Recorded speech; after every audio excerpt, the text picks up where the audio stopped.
ស្រាប់តែរលីអូនលែងនិយាយរបង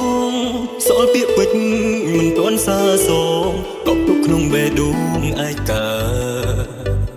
វេលានេះធម្មជាតិស្ងប់ស្ងាត់បបក្រសាត់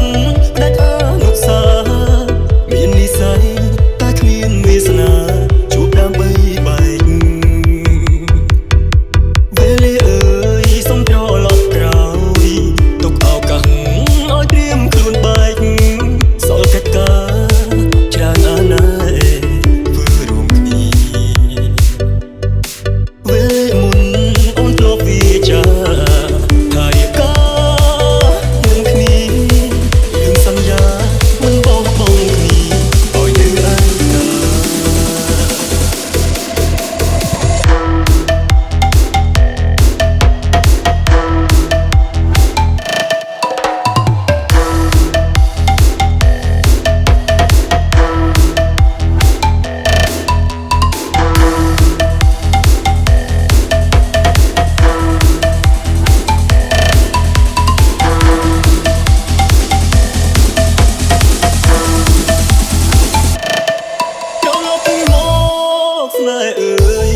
ដៃគ្នាហើ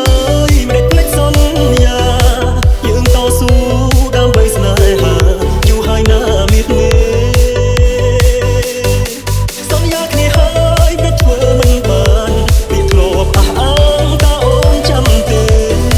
តើធ្វើមិនគ្មានអូនរួមក្បែរវិញមក